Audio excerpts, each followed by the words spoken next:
Morning, guys. We're on Revelation chapter 16, and we're on the final judgment, the wrath of God being poured out in these 7 bowls.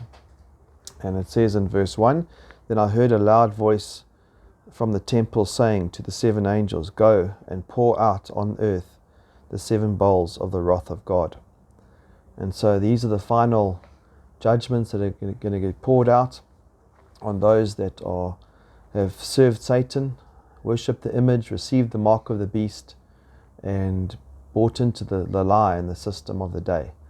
And just as I was reading these, I just realized how one can get away with things for so long, but a time will come where every man will be judged for his sin, and the punishment is incredibly severe. So let's look at these bowls that get poured out on earth.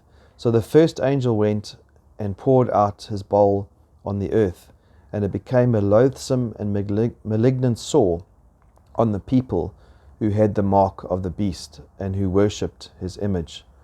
And so this terrible sore started to break out on all those that have received that 666 mark on their forehead and who have worshipped. You see the mark of the beast and the worship of the beast always go hand in hand throughout Revelation, and it's the worship of that Satan ultimately that God judges them for.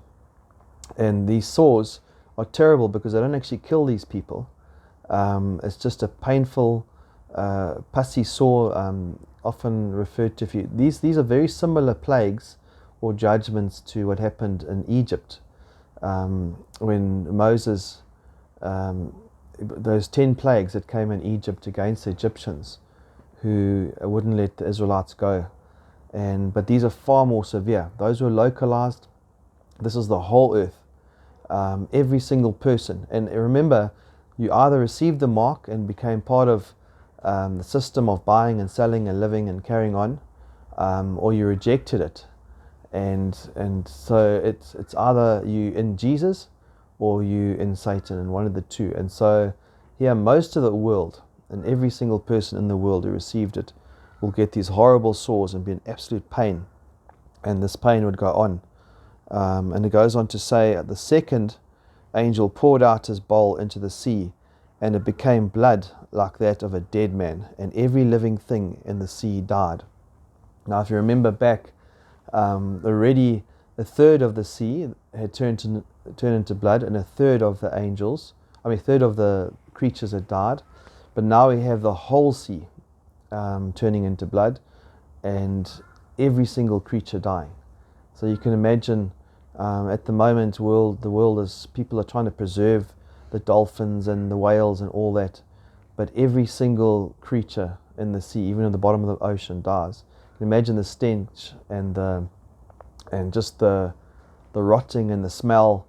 No more fish and chips, no more food from the ocean. Just absolute, as it says here, the blood like that of a dead man. The blood of a dead man congeals. It can't be used. It can't be brought back into life. It's just a terrible, terrible sight.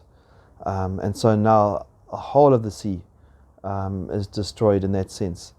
And then the third angel poured out his bowl into the rivers, and the springs of the waters, they became blood, just like it did in Egypt with Moses.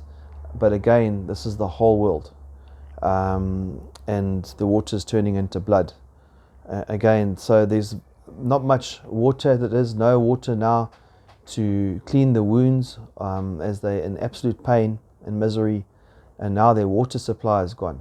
So you can imagine this devastation. So these are really, really severe. In the beginning, a third of the rivers, a third of the sea, and now we have the whole of the world under this judgment.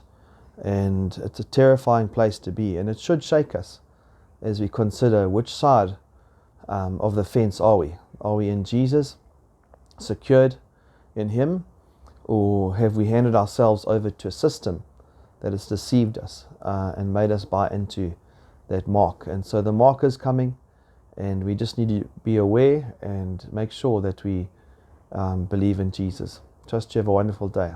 Amen.